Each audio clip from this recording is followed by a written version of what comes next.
Among the luxurious mansions stretching along the coast, secrets lurk beneath layers of glamour and deceit.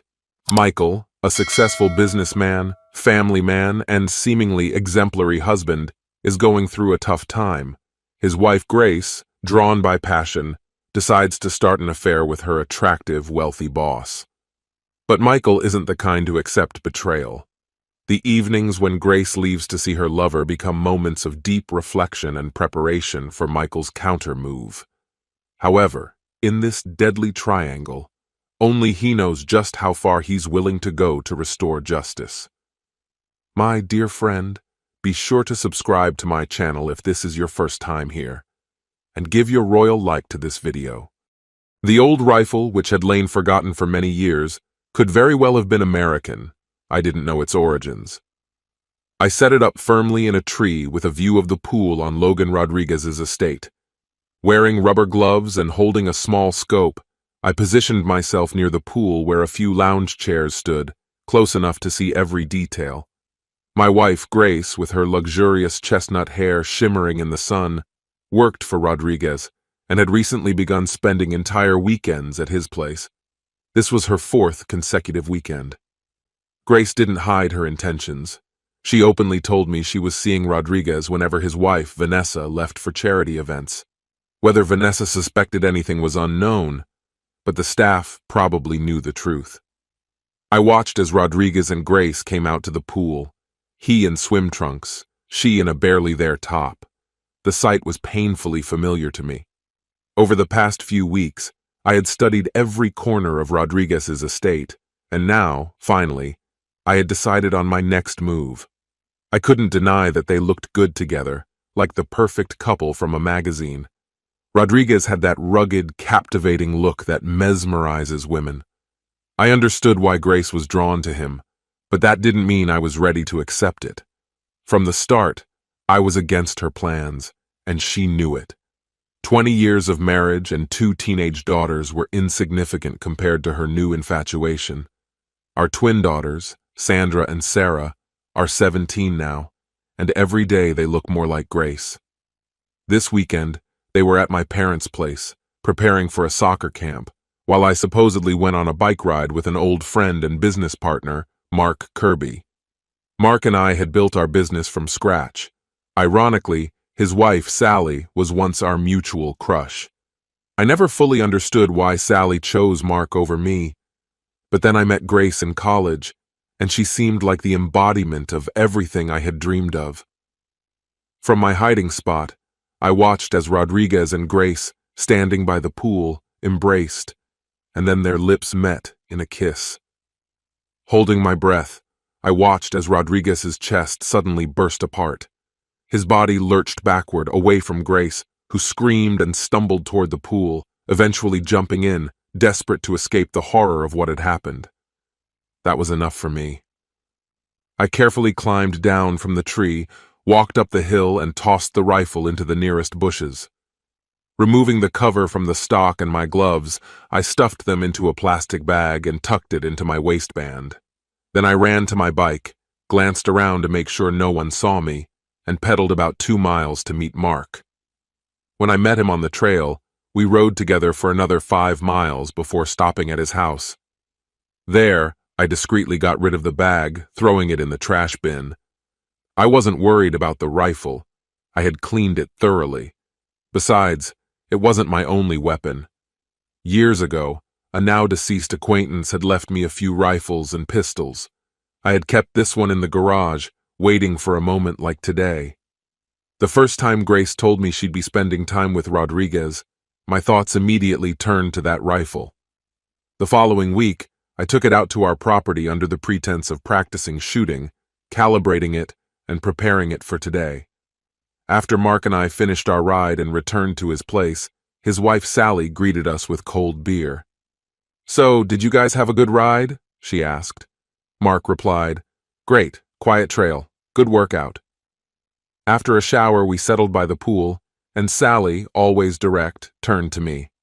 "Michael, how long are you going to put up with these weekends of Grace?" She knew about the situation. I had shared it with both her and Mark.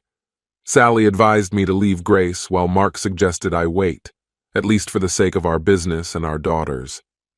But I had already made up my mind. I can't stand men who interfere in other people's marriages, especially mine. Shrugging, I replied, I have no idea, Sally.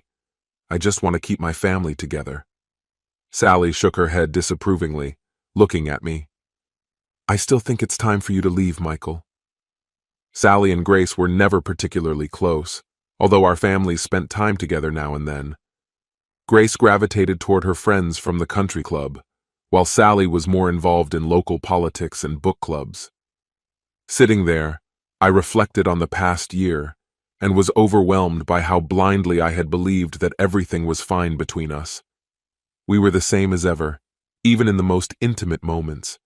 She hadn't missed a single one of our daughter's games, cheering from the stands as usual. But one evening she looked at me with an unusual seriousness. Michael, she said solemnly, I'm about to do something and I don't want it to destroy everything between us. I love you, but... Her voice trailed off before she continued. I've started to feel something for Logan. Calmly, almost coldly, she laid out her plan.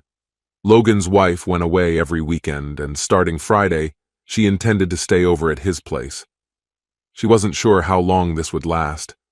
I kept my face expressionless, not betraying the storm raging inside. I knew I wouldn't try to stop her. But as for Logan, in my mind, he was already a dead man. What I would do about Grace, though, was still unclear. My gaze drifted toward the gun in the garage, and a faint smile crossed my face. Grace noticed and stared. What's funny, Michael? Nothing, I replied, still smiling, which only irritated her more. She paused, then added defiantly, We haven't done much yet. Just a few kisses. I'll be staying in his guest house. When you're finished with him, let me know, I replied evenly. Then we'll see what's left between us. I turned and went upstairs to pack a bag, leaving her downstairs, tense and confused. It was only Wednesday, and she was already consumed with her weekend plans with Logan, a young, wealthy, educated man with a body seemingly carved from stone. She admitted that her attraction had sparked after seeing him shirtless in the office gym. She imagined this affair would last a few months, possibly grow into something serious. She understood we had built a life together, but said she was missing excitement. She thought that, with time, we might find a way to reconcile. That night, sleep never came. My mind replayed our conversation over and over, dissecting every detail. The twins were going to spend the weekend with friends, giving me space to think. Thursday afternoon, I counted my guns, taking stock of the inventory. When I went to my usual cafe for lunch, everything felt foreign. Sometimes I had lunch there with Daisy Smith, a young, athletic brunette who reminded me a bit of Sally, someone from my past. We exchanged glances and light flirtation, though I hadn't thought much of it until Grace's revelation. That Thursday, I sat next to Daisy instead of across from her. She picked up on it right away, smiling as if she had been waiting for this moment. She knew I was married, but was clearly intrigued. Her eyes sparkled with confidence and interest. Something's different today, isn't it? She asked with a playful smile. I smirked. Yes, my wife has decided her boss is more appealing. She put her hand on my leg. How about dinner and dancing tomorrow? She whispered. I nodded, feeling a thrill I hadn't felt in years. She touched my cheek, and without thinking, I kissed her lightly. We exchanged numbers, and I returned to work feeling like a teenager with a new crush. A few colleagues noticed the shift in my mood, and I could sense them wondering what had brought it on. When I got home, Grace greeted me with an unexpected gesture. I made lasagna and salad, she said, almost as if extending an olive branch. She might have thought I would be downcast, but my calm response seemed to throw her off. Thank you. I'm really hungry, I said, keeping my tone neutral. She watched me closely, squinting as if trying to determine if I'd already moved on. After freshening up, we sat down to eat. Silence stretched until she finally spoke. Tomorrow, I'm going to him, she said. I met her gaze, keeping my face impassive. It's not too late to change your mind, Grace. I think you'll regret this. She froze, sensing something new in my tone.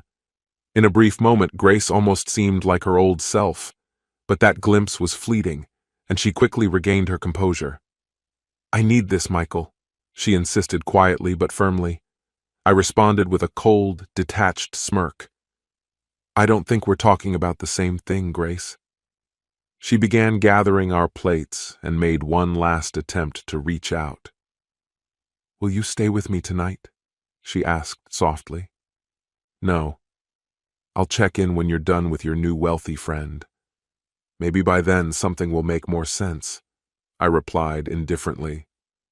Disappointment clouded her face. She had likely imagined a gentle farewell to mark the end of our marriage, but I couldn't offer her that. I left her alone at the table and walked to the guest house. Perhaps now she was starting to understand the reality of her choice. It was unlikely she'd ever look at me the same way, but the decision was already made. I had no intention of interfering. By Friday evening, she had packed her things before heading to work, neatly folding a revealing nightgown into her bag. When she arrived at the office, Logan was waiting for her and embraced her as soon as the door closed behind them. They agreed to leave separately to avoid gossip, but by 6 in the evening, she was already on her way to his home. He greeted her warmly, and she happily followed him to his spacious bedroom. He struggled to lift her, a reminder of his physical limitations compared to mine. After a brief but passionate encounter, Grace convinced herself they had a future together. Later they went down for dinner, where Logan had prepared a lavish spread. Did you enjoy it? He asked, clearly pleased with himself. Very much, she replied with a contented smile, echoing a tune we once sang together. A slight sense of guilt lingered in the air. Later, they settled in his bedroom to watch a romantic movie. Logan wanted to get close again, but Grace insisted they finish the film first. They shared a gentler moment of intimacy before I picked up Daisy from her apartment in my convertible, one of the few luxuries I allowed myself. She looked stunning in a dark red dress with a daring neckline, and I couldn't take my eyes off her. We had a wonderful time dining at a hotel, and then went dancing nearby. Her grace on the dance floor captivated me. Her movements reminded me of Sally, though Daisy was younger and even more charming. We danced until a silent passion pushed us to find privacy. She took the passenger seat in my car and cast a look that left no doubt.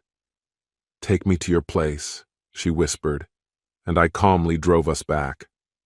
20 minutes later, we were at my place, and the tension dissolved as we gave in to each other in the living room. It was a passion I hadn't felt in years. At dawn, we woke up together. After a shared shower, I made breakfast, and Daisy watched me with love and a hint of uncertainty as I served scrambled eggs and toast. Finally, she gathered the courage to speak. Michael, I have to say it. I'm in love with you. Her words caught me off guard, but they sounded sincere. I suppose I feel the same way, I replied, surprised at how natural it all felt. Everything had changed so quickly, and everything felt different. When we finished breakfast, Daisy smiled. So, what happens now? She asked, her eyes sparkling mischievously. I smiled back. I have an idea, I said, pulling her close once more. Meanwhile, Grace's weekend with Logan went according to her plan, and I could only assume she was enjoying her time at his villa. But I was too absorbed in moments with Daisy to think about it. By Sunday, Grace and Logan had already arranged to meet again the following weekend. As for Daisy and me, we planned our next Friday night together and scheduled lunches for every day of the upcoming week. I dropped her off at her upscale apartment, impressed that she had secured such a home as a young lawyer. When I returned home, Grace came in shortly afterward. When our eyes met, I couldn't hide a smile, which she noticed immediately. So, how were your lonely weekends? She asked, quickly adding, and how's life with Mr. Moneybags? I couldn't resist a smirk, sensing her attempt to seem indifferent. Deep down, I imagined she might admit that Logan certainly had charm, but he felt somewhat hollow. Yet she replied calmly, he was just wonderful, I'll be going to see him again next weekend while the girls are away until Sunday evening. It was gradually becoming clear that her plan had developed a crack, with a hint of doubt creeping in. She probably understood that the girls would soon pick up on the changes in our lives. During that week, I met Daisy every day for lunch, and we planned to attend a concert on Friday night, followed by a weekend at her place. At home, a cold formality reigned between Grace and me, as if we were colleagues discussing a work project. At work, she tried to keep her relationship with Logan a secret, while at home it seemed she was hoping I'd change my stance. No chance. Every evening I'd retreat to the guest house, leaving her alone to reflect on her choices. Most nights I strolled around the yard, mentally mapping out Logan's estate using Google Maps and a couple of recently acquired night vision gadgets. I even bought a listening device paid for in cash. When the weekend arrived, I had a fantastic time with Daisy. She had plans for a family lunch on Sunday, so we spent a quiet morning together before she left. Afterward, I headed to Logan's estate to observe the situation. I saw Logan and Grace by the pool a few times, and the directional microphone I had set up recorded their conversations, though most of them were ordinary. By the third week, the twins were back, and it became clear that they sensed something was off. At dinner on Tuesday, Sandra spoke up. "Mom, Dad, what's going on?" Grace tried to smooth things over, saying, "We're just having some issues, but there's nothing for you to worry about." The girls looked at me, and I decided to be honest. "The truth is, your mom has gotten involved with her boss, and that's why I'm staying in the guest house. We're still deciding what happens next." Grace flushed with anger but stayed silent. She tried to say something, but Sarah interrupted her. "Another man? Seriously, Mom?" Sandra added. "How could you?" Grace stood up abruptly and went upstairs. Sandra turned to me. "Are you and Mom going to divorce?" she asked quietly. I paused before replying, "I don't know yet, but could you keep this between us for now?" They nodded, understanding. "Besides, I've met someone new," I added. "I'd like you to meet her this weekend while your mom is with her friend." Sandra, always perceptive, asked, "Do you really love her?" "I think so," I admitted. "I'd never have met Daisy if your mom hadn't made her choice." Sarah managed a small smile, and Sandra asked, "How did you meet her so quickly?" I shrugged. We ran into each other a few times at lunch, and I guess I felt a bit lost back then. But Daisy made it clear she wanted to be with me. The girls fell silent, clearly feeling awkward. I gave them space to process what they had just heard. Finally, Sandra asked, "When can we meet her?" "I'll arrange something for the weekend," I said. "You have a game Saturday afternoon, right?" They nodded, and I added, "Maybe Daisy and I could come to watch."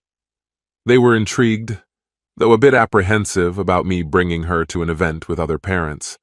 I reassured them it was just the beginning, but it was evident that their mother's choice had changed everything for us. That night, Grace didn't come downstairs. On Friday, she went back to Logan's. She seemed to be enjoying it, but I suspected the novelty was beginning to wear thin. Logan's charm didn't extend beyond the surface, and his interests outside of their personal time were limited. They rarely left his property, and while this suited her for now, I felt it wouldn't last long. Meanwhile, that weekend, I took Daisy to a nearby club where we met one of her friends, Laura Blake, and spent the evening in friendly company. I never wanted our relationship to stay hidden. We were kings of the dance floor, completely lost in the rhythm, and later ended up at her place around 1 in the morning. By the time I got home, the twins were already waiting for me in the living room, each with a knowing smile. "Aren't you two supposed to be asleep? There's a game tomorrow," I said, raising an eyebrow. Sarah just smirked. "We were waiting for you," she replied with a sly grin. Sandra added, "You're smiling, Dad." I brushed it off. "All right, off to bed, both of you. Game at 9. "Daisy will be coming with us," I added.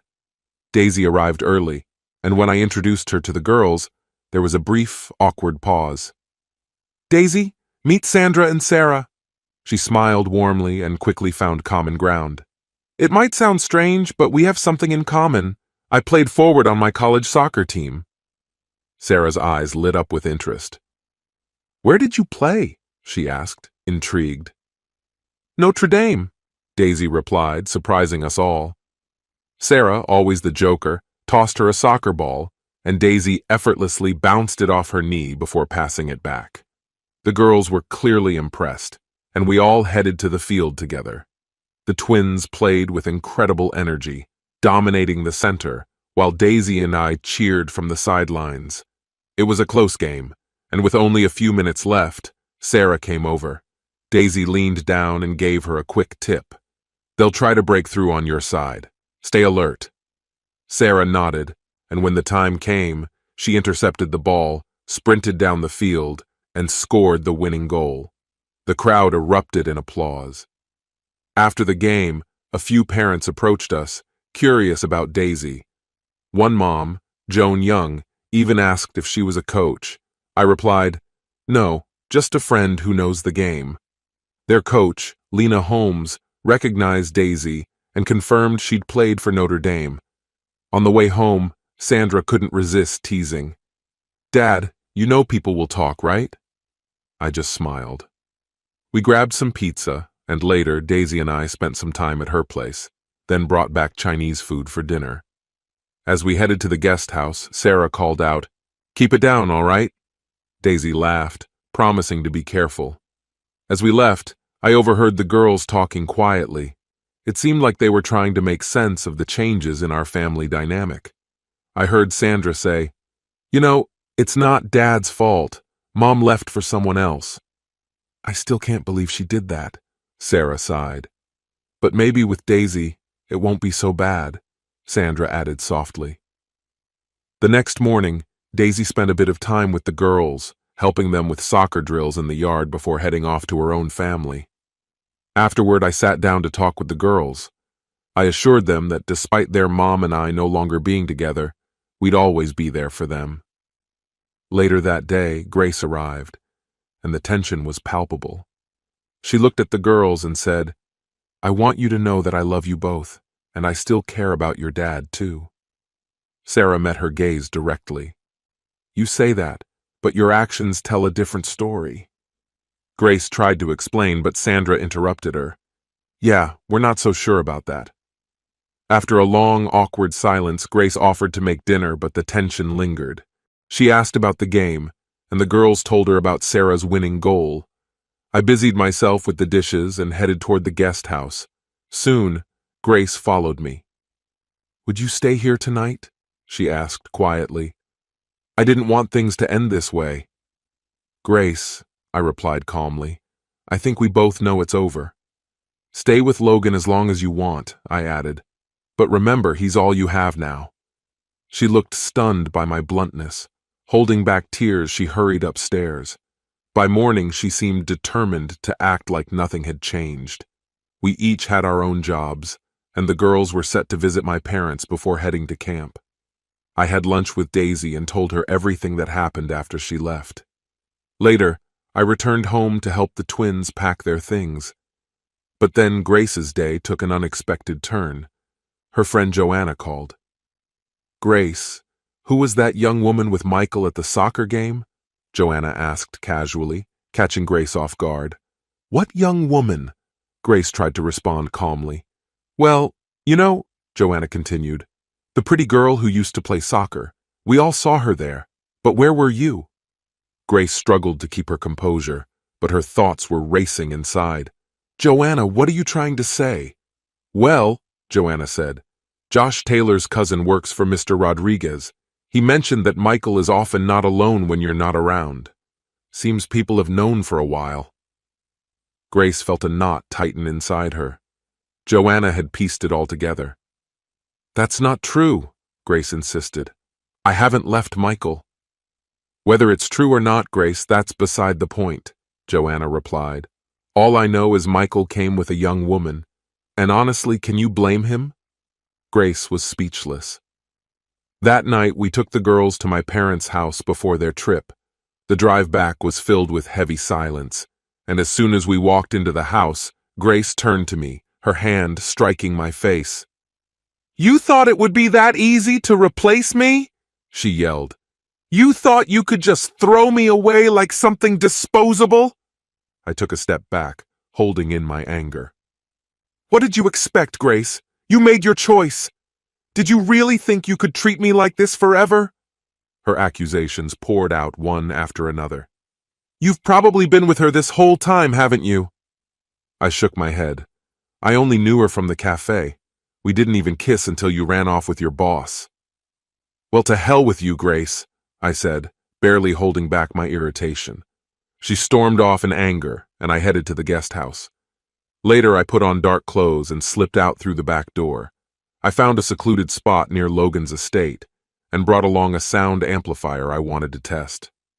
Settling in a tree, I set up the device and overheard Logan and his wife, Vanessa, relaxing on the terrace, chatting over glasses of wine under the patio lights. Their voices became clear, and what I heard shocked me. Logan laughed and said, "This won't last long. You've got your boy, after all." Vanessa replied, "Only because you started it. How many were there, Logan? 4? 5? He shrugged, satisfied. "I prefer them to be married. I love watching them squirm. I always make sure their husbands find out." She rolled her eyes.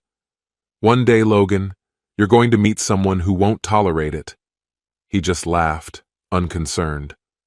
"What can they do? They're too busy trying to hold their families together." Vanessa sighed, sipping her wine. "You're good in bed, but you're the biggest scoundrel I've ever met." When they went inside, her words lingered in my mind, and his arrogance continued to fuel my anger. Up until that point, I wasn't sure if I should confront Logan, but after what I heard, I knew I had to. The next day, I went to Mark's office to discuss it. That weekend, Daisy and I spent time with the girls, and for the first time, it almost felt like a real family. We went to a soccer game on Saturday, and Daisy even gave them a few tips.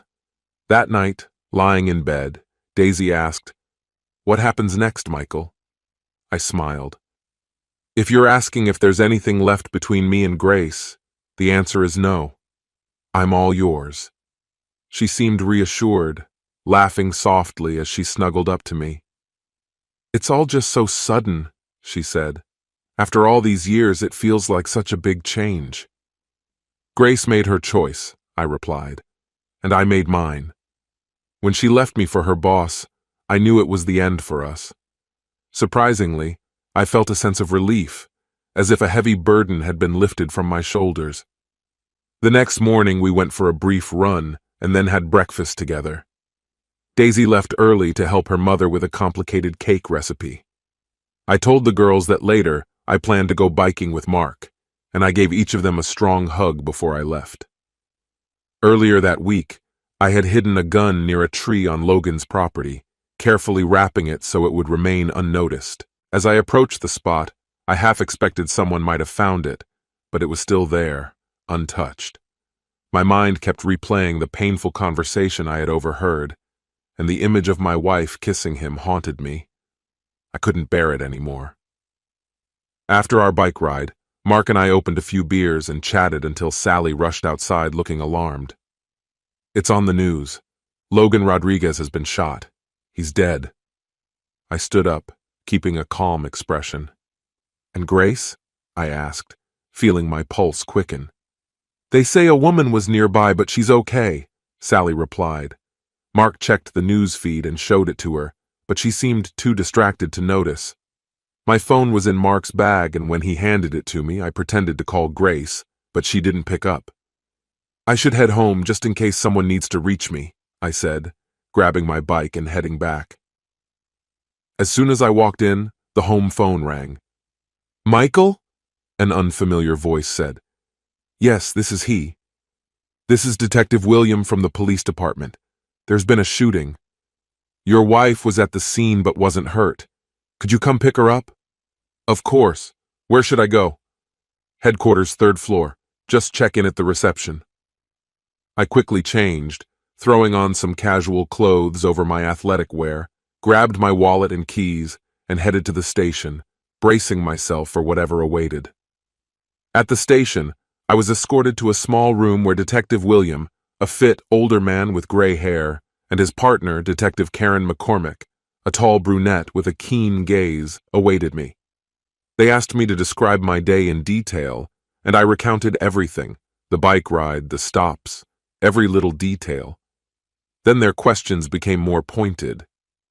"Did you know your wife was seeing Mr. Rodriguez?" William asked. "Yes," I answered directly. "And how did you feel about it?" "I didn't like it, but I decided to move on," I replied calmly. "Could you clarify what you mean by that?" He pressed further. "I mean, I started seeing someone else. I moved on." "Do you have an open marriage?" Karen asked, raising an eyebrow. "No," I replied. When she told me about her meetings with him, I decided that it was over between us. The detectives exchanged a quick glance. "Do you own a firearm?" "Yes, it's stored in a safe," I replied.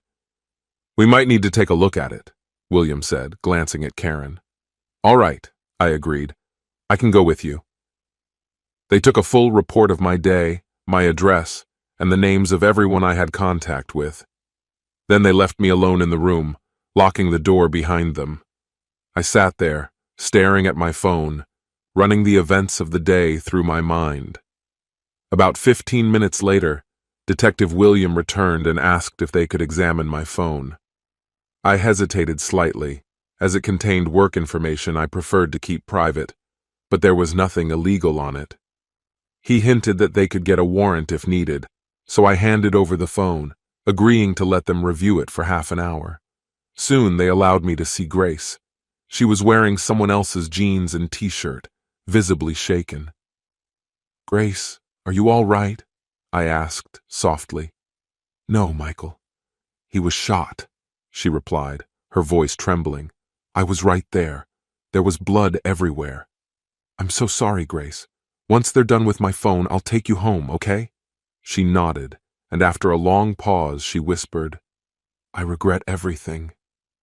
"We can talk on the way back," I whispered quietly, pulling her close for a brief moment. A minute later, the detective returned my phone, and we left the station in heavy silence. Once we were in the car, she finally broke it. "Michael, did you shoot him?" I turned to her. "No, look, I won't lie. I'm not exactly grieving over him, but I didn't pull the trigger." Her gaze lingered on my face, studying me as if she could read the truth there. "I know you, Michael," she replied. "You're capable of it, but maybe someone else did it?" I shook my head firmly. "There was no need for anyone else to do it. Did you actually see it happen?" She simply looked away, saying nothing. "No, I only heard the gunshot and then everything went sideways." She trembled, starting to fall apart again, and by the time we reached home, she looked completely drained. I helped her inside so she could rest, then went to show the police my gun safe. Detective William carefully examined the unopened box of bullets, scrutinizing it closely. "Mr. Bell," he said seriously, "we'll conduct fingerprint and DNA tests. Leave everything as it is." "Of course," I replied, keeping my gaze steady. I didn't see or hear anything, and I definitely didn't pull the trigger. Then I headed back inside to check on Grace. Before joining her, I called Daisy, briefly summarizing the situation and asking her to come by later. She agreed, and after that, I called my parents and the girls to make sure their plans for camp hadn't changed. Meanwhile, Grace took a long shower, and when she finally came out wrapped in a robe, she looked utterly exhausted. "You've been through a lot," I said softly. She gave a faint smile. "I don't think I've ever been this shaken." I asked if she wanted to order pizza, and when she nodded, I placed the order. During dinner, she watched me with a worried expression. "I keep replaying it over and over, Michael. It's hard to believe you're innocent." I met her gaze calmly. "I told you. I was on a bike ride with Mark. I told the police, too. He won't lie for me." She sighed, looking uncertain. "Maybe, but you were so angry, Michael." "Yes, I was furious, Grace, but that doesn't make me a killer." The silence that followed was long and heavy. Finally, I asked, "Are you thinking about divorce?" She lowered her gaze, her voice barely audible. "Maybe. After all these years, I wanted something different. He was attractive, I admit. But honestly, it didn't make much sense." "Yeah, I kind of figured that out." I looked her in the eyes. "Then why mention Daisy? She's young, athletic. That's what I heard." Grace hesitated, then nodded. "She is. She just turned your head?" "It wasn't like that. I met her around the same time you started seeing Logan." Grace fell silent, then asked almost in a whisper, "What now? I could lose my job, and you're probably going to leave." I shrugged. "I'll take care of you. As for your job, maybe Vanessa will still keep you." At that moment, my phone rang. It was Daisy calling. I stepped into the living room to answer, and Grace followed, perhaps listening to what I would say. When I finished the call, Grace surprised me by saying, "Let her come, Michael. I think it's time I meet her." Half an hour later, Daisy arrived. Grace, dressed and calm, looked tired but resolute. They exchanged glances, assessing each other in silence. Finally, Daisy spoke first. "I'm truly sorry. This must be incredibly hard for you." Grace gave a slight nod, her face weary. "It's complicated," she admitted. "You took my husband from me." Daisy stood her ground, her voice calm and assured. "You left him," she said evenly. "It's not my fault." They stood about 10 feet apart, and I was nearby, ready to step in if the tension escalated. A shiver ran through Grace, and suddenly she broke down, sobbing. Softening, Daisy approached her, gently hugging and comforting her in that moment. She carefully led Grace to the couch, sitting beside her, and stayed close. I sat on her other side, putting my arm around her shoulders. Between sobs, Grace whispered painfully, "I was such a fool." As she gradually calmed down, she turned to me with a trembling voice. "Is the hot water ready?" "I think so," I replied. She got up to take another shower, and later, after taking a sleeping pill, she fell asleep in our bed. Daisy and I decided to stay in the guest room for the night. We didn't feel comfortable leaving her alone. We watched the news at 9, where the main story was about Logan's murder. The situation was becoming more tangled. Reports indicated that Logan had been involved with several married women from his work. This pointed to various potential motives, with some sources suggesting that the case might relate to business or even involve his wife. By 11, I turned off the TV, and we, exhausted from the long day, went to bed. The next morning I checked on Grace. She slept until 10. By 11, we were all gathered for breakfast, enjoying the pancakes Daisy had made. During the meal, Daisy's phone rang. It was the police. They wanted to speak with her. "Should I ask them to come here?" she asked. Grace nodded. "Why not? We need answers." A short while later, Detectives William and McCormick arrived and pulled Daisy aside to record her statement. About 20 minutes later, we reconvened in the living room. Grace looked up hopefully. "Any leads on who did it?" McCormick shook her head. "Nothing concrete yet. There are several possible motives, including yours, Mr. Bell." She gave me a pointed look, but I kept a neutral expression. "Thank you for the information," I replied calmly. After they left, Sally called, saying the police had spoken with her too, emphasizing their tact and thoroughness. I promised to let Mark at work know everything. Later, as we relaxed in the backyard with coffee, I noticed that some of the tension in Grace had eased, although sadness remained in her eyes. Daisy and I exchanged a glance. We both knew this matter was far from over. Grace rubbed her temples and quietly said, "I keep seeing him, lying there so still. I wonder if that image will ever fade." Daisy placed a comforting hand on her shoulder. "In grief counseling, we learned that these images usually fade over time. I'm sure you'll get through it too." Grace nodded softly. "Any updates from work?" I asked. "Not yet," she replied. I handled logistics for Logan. I had a lot on my plate. They'll need someone experienced to replace me. Do you think it could be Vanessa? Daisy asked. Most likely, Grace replied with a touch of sadness. I saw his will. Everything, aside from a few personal items left to his mother, goes to her. Daisy and I exchanged another look. We'll stay here until things settle down, I assured Grace. She sighed, looking at us both. Did you stay here last night? Daisy nodded. We were in the guest room. Grace paused for a moment, then smiled. I hope you'll stay a bit longer, until I get back to a normal life. We understood this without words, and it seemed Daisy shared my resolve. Everything will be okay, I said gently, hoping to offer her some peace. Daisy mentioned that the girls would return next week. Oh, and I watched their game. It was something special, she added with a nod. Grace responded with a faint smile, but tears glistened in her eyes. I missed it, she whispered. Grace's voice grew bitter. I feel so foolish, she murmured. Logan was seeing other women all along. He was playing each one of us. Daisy placed a comforting hand on her shoulder. You're not the only one who's gone through this. We've all fallen for someone who seemed too good to be true, Grace, Daisy said softly. But you're stronger than you think. I joined in, choosing my words carefully. Honestly, Grace, I think you've been unhappy for a while. Not at work, but at home. Grace sighed, lost in thought. You're right. I don't even remember when it started.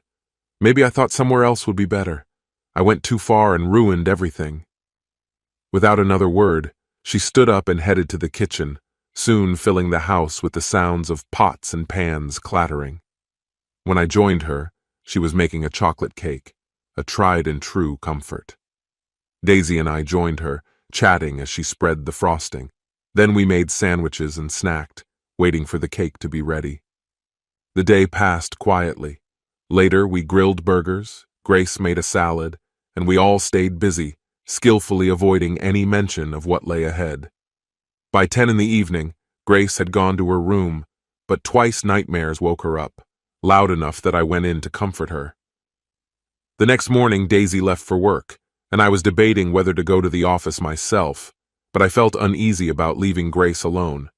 Just as I thought about staying, her phone rang. It was Vanessa. Grace put it on speaker. Are you coming in today? Vanessa asked dryly. I know things are tough, but work doesn't wait. I can't replace you overnight, so I need you here. Grace looked at me, and I gave her an encouraging nod. I'll be there in an hour, she replied. Good. Come in through the back door to avoid the reporters, Vanessa advised before hanging up. When Grace arrived at work, Vanessa met her without any small talk and got straight to the point. So, why Logan? She asked bluntly. Grace blushed. He fit the image, but he really didn't measure up. When things got hard, he just disappeared, she admitted, sounding both annoyed and regretful. All right, then let's get to work, Vanessa said. They spent the day sorting through Logan's responsibilities. Around 6 in the evening, Vanessa looked at her. How about dinner? We still have a lot to do. Grace sighed. All right. Besides, Michael and his girlfriend are home now. Vanessa raised an eyebrow with an amused expression. I hear she's quite the catch. Grace shrugged, acknowledging, she's young, athletic, and my daughters like her. She and Michael started dating right after I left.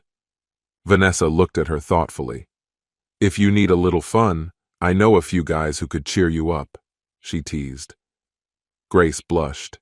Thanks, but I'm not ready for that yet. Vanessa laughed. Well, let me know if you change your mind. Besides, now that we've got everything here under control, some of those guys might have to take a back seat.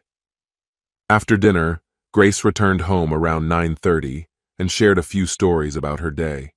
She mentioned her promotion and added, Now I can support myself. No one has to worry that I'm a burden. I tried to reassure her, but she laughed, cutting me off. Vanessa offered me a young suitor if I ever feel like it, she said. Daisy gasped with curiosity. Really? And what do they look like? I felt a slight irritation but stayed silent while Grace simply shrugged, a faint smile crossing her lips. I never noticed her caring about it before. However, over the next 3 months, Grace fully dedicated herself to working with Vanessa, becoming an invaluable asset to the business. A couple of weeks later, I began the divorce process. It came as no surprise to either her or our daughters. Vanessa even helped her find a lawyer, though the procedure was simple. We quickly reached an agreement, and the divorce was officially completed a few weeks later. The daughters stayed with me, and Daisy moved in with us, naturally taking on the maternal role. Our home settled into a steady, cozy rhythm, and everyone adopted a new routine. One evening, during an especially tender moment, I looked at Daisy and asked, "Would you like to marry me?" She paused briefly, then smiled and kissed me. "I'd love to. I want children," she added, her eyes filled with a gentle mixture of excitement and hope. I embraced her, feeling ready to be a parent again. We married 6 months later, and soon after, Daisy became pregnant. Meanwhile, the investigation into Logan's murder stalled, gradually fading from the public's attention. The police thoroughly checked the alibis of all possible suspects, including husbands with obvious motives, but none of the leads proved useful. Vanessa was also questioned, but she had an ironclad alibi. She was far away at the time, accompanied by 2 men. The case eventually went cold and was rarely mentioned in the media.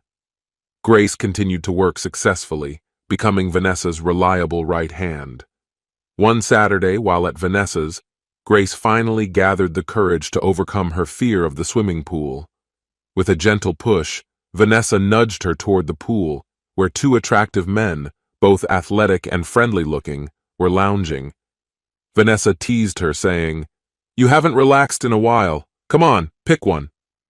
After a brief hesitation, Grace cast aside her fears, removed her robe, introduced herself to Damon, one of the men, and allowed herself to relax. That day marked a turning point. She left her fears behind, and her life began to change. Sundays became family days. Sometimes Grace spent them with the girls, and other times Daisy and I joined in. When our son was born, Grace genuinely rejoiced for us, though I caught a shadow of longing in her smile.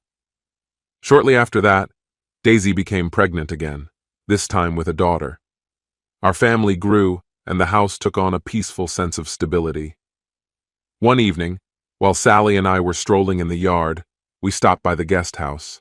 She looked at me knowingly and said, "I'm glad you're happy, and that Daisy and I get along." I smiled and replied, "A long time ago you could have been with me." She nodded, her eyes glinting with a touch of nostalgia. "I know, but I chose Mark." "You always carried a quiet anger within you, Michael," she continued. "You tried to hide it, but I could sense it, even back then." I looked at her without surprise or defensiveness. "Do you think I should see a therapist?" She laughed. "No, Michael. It's part of you. It always has been. Just remember that Mark and I still care about you." Months passed, and life moved along at a calm, predictable pace. Logan's case faded into the background and was seldom mentioned. Daisy and I found peace within our growing family. Grace became indispensable in Vanessa's company, but her happiness was short-lived. Apparently, Vanessa, out of jealousy, framed Grace, accusing her of financial fraud. The case lasted 3 months, but Grace's innocence couldn't be proven, and she was sentenced to 5 years. It later came to light that Grace had been secretly seeing one of Violet's lovers, and this was revenge. The twins adapted well, surrounded by our care, and life continued on, forging new connections and healing old wounds. Each of us found our place, gradually establishing a harmony that allowed us all to move forward, grow, and finally leave the past behind, while Grace served her time in prison. My friend, and this is the end of the story. If you liked this story, then put your royal like and subscribe to the channel. May the force be with you.